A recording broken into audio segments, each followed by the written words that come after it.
Hello, good afternoon, magandang hapon mga kasaka mga kagulan. So nandito po ako sa loob ng aming greenhouse upang mag-set up po muli ng mga hydroponics. Ayan. Dito po ako sa lugar na to kasi malilim. Ayan. Sa may pintuan ng aming greenhouse. Dito po ako nakaupo. So dun sa mga beginner po na mag-set up ng hydroponics, especially sa mga styro cups, and then sa styro box, ito po, papakita ko po sa inyo paano butasan yung mga styro cups. Ayan. So, syempre po kailangan natin ng lagaring bakal. Ayan, tinanggal ko na po yung lagaring bakal. Hihiwaan po natin siya ng ganito. Ayan. Pwede pong 4 na butas lang ang ilagay, pwede ring 6. Ako, ang ginagawa ko po ay 6. Ayan. Para pantay. Para mas marami pong pwedeng labasan ng mga roots. Doon po sa mga butas na to kasi lalabas yung mga roots ng lettuce. Ayan. Pagkatapos po malagyan ng magkatapat na hiwa. Ayan. O, hiwa ulit tayo ng 2 para maging 6. Ayan. Ayan. Ito po yung paraan ng pagbubutas ng styro cups. Ayan. Then doon sa kabila rin naman po.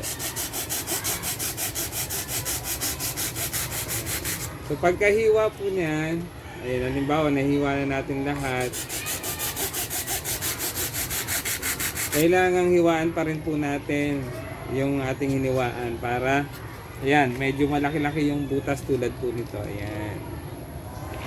So ito po yung hiniwaan ko ng una. Ayan, maliliit pa po ang kanyang butas. Kaya kailangan po natin pang doblehan tulad nito para mas malaki yung butas niya at mas lumusot doon yung mga roots ng lettuce. Ayan.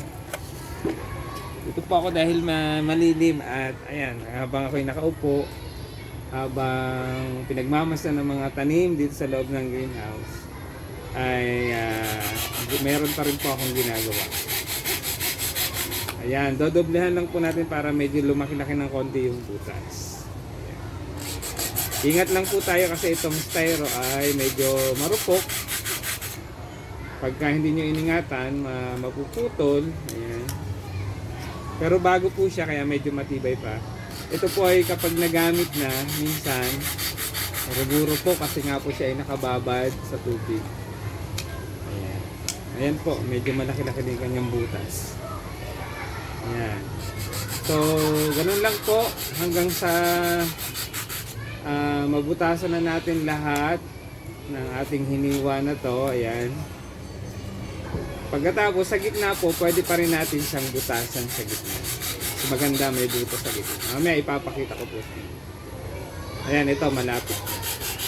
Mga kagulay, mga kasaka, mga ka-agri, magandang buhay. Kasi po kami po ay summative test ngayon at ako po ay special teacher sa TLE kaya ako po ay wala munang klase. Ayan. So yung oras ng klase ko, ito po ginugugol ko po dito sa aming greenhouse, dito sa Gulayan sa Paralan. Napakaganda po dito kasi mawawala ang yung problema, nakakatanggal ng pagod at malamig po dito. Maraming mga puno kaya magandang magstay. Ayan, ito po, pagkabutas na natin po ng mga gilid niya, ito po sa gitna, tatanggalin natin ito. Ayan, tulad po niya. Ayan po. So, tatanggalin po natin ito, yung gitna. Bubutasan din natin pabilog yung gitna. Ayan. So, bawat styro box po ay may 15 butas. Kaya, 15 or 15 na pieces ng styro cups ang kailangan. Ayan po, may butas na po yung gitna. Ayan. Ayan po. Ayan. Kung nag-enjoy po kayo sa aking video or reels, pa-like and share and comment na rin po sa comment section. And pa-like na rin po ng aking YouTube channel ang Maestro Panaderong Gala. Ayan, magandang buhay, good afternoon. Ayan po.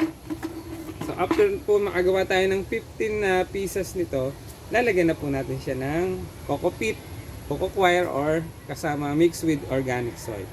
Then lalagyan na ng seeds. So ipapakita ko po yun sa susunod na video. Ayan. Para po tuloy-tuloy sa mga hindi nakasubaybay ng aking mga video sa pag-setup ng hydroponics, papaano, ayan, inuulit-ulit ko po para tuloy-tuloy pa rin merong matutunan, especially yung mga interested sa pagtatanim ng sariling gulay. Ito pong hydro ay napaka simple at napakadaling gawin. Ito nga po yung tinatawag na paghahalaman na hindi ka mapapagod kasi pag na-set up mo, imo-monitor mo lang ng imo-monitor. Ito po, marami na po kaming mga styrobox dito dahil binigyan pong muli kami ng 15 styrobox ng Department of Agriculture. Maraming salamat po. Shout out sa napakagandang programa ng Department of Agriculture. Ayan. So ngayon po, may nakaset up po akong 3 box dito. Meron po dong dalawa, tatlo. Ayan. So marami na pong mga styrobox ang magkakaroon ng lettuce. Magandang buhay sa susunod po nating video.